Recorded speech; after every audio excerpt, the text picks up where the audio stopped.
Clinton's house is a reminder of the drama shaping her life. The Chicago girl who became a star of Yale Law School, the transformation into a political wife of a charismatic candidate for governor of Arkansas. It's not an image question so much as a priority question. And then her riveting and mystifying resolve in crisis after crisis. She says she was just living a lesson from her mother, who had been abandoned as a child, worked as a maid and a nanny, but never yielded to the cracks of her hard life while holding the family together. On a table, the book her mother was reading the day she died, bookmarkers still in place. And right here, the table where she says a Secretary of State would come home and tell her mother about the stresses of life. As we sit together, an old stress has returned.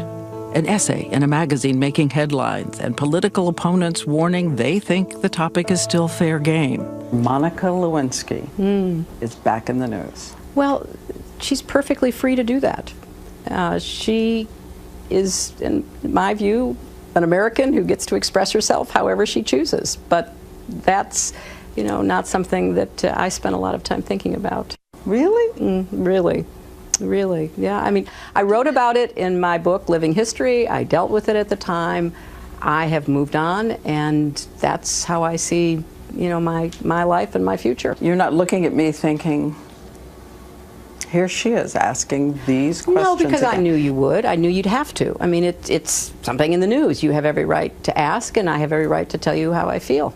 Did you call her a narcissistic Looney Tune? I am not going to comment on what I did or did not say back in the late 90s. Those words surfaced recently in notes from years ago written down by her late friend, Diane Blair. For her part, Lewinsky writes that her life was overwhelmed by ridicule. She has said she has lived all of these years as a punchline. Is there anything you would say to her about her life? Well, I would wish her well. I hope that she is able to, think about her future and construct a life that she finds meaning and satisfaction in.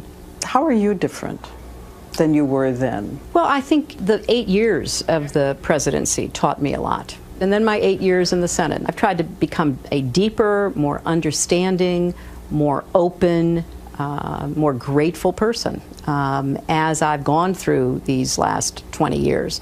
Because I don't think we need more political combat in our country. Would you say vast right-wing conspiracy again? Is this vast right-wing conspiracy that has been conspiring against my husband since the day he announced for president? I probably would not, because I think that it became an excuse for not looking at what was clearly a concerted political effort against the Clinton administration, just as we have seen it against the Obama administration.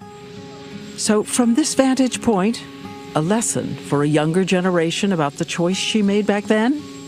Do what is necessary to be resilient. Life is filled with disappointments. And, I've had a blessed life. I mean, I've had disappointments and setbacks and all the rest of it, and it's all played out in public and for the second half of my life.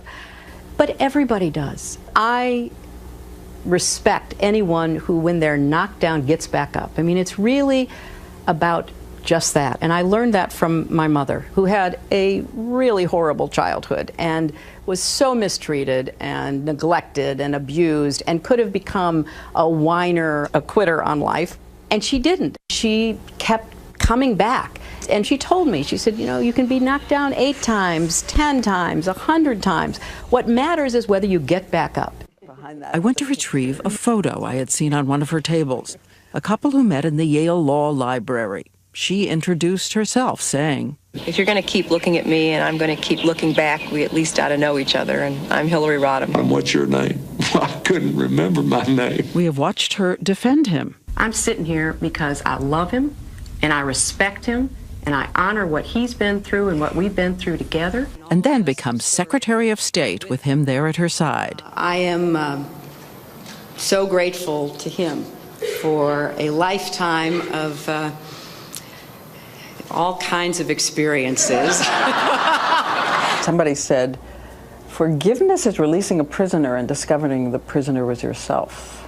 I am 100% in the camp that says forgiveness is mostly about the forgiver.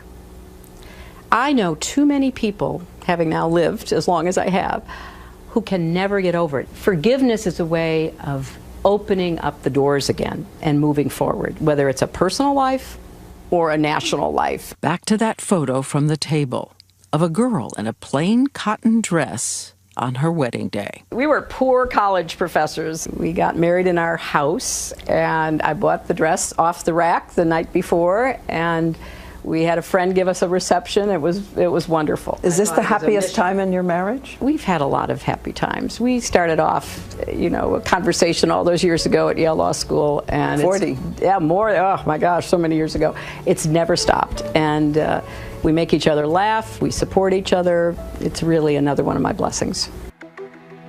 But as we said, it is also a target for the political opposition. A magazine cover once called it the Bill Factor. Republican Senator Rand Paul made it clear he will use the past in any race for 2016. There is no excuse for that. Republican Rand Paul said it's fair game. It's fair game to talk about Monica Lewinsky, that it's fair game to talk about how bosses treat people. He can talk about whatever he wants to talk about. And if he decides to run, he'll be fair game too for everybody.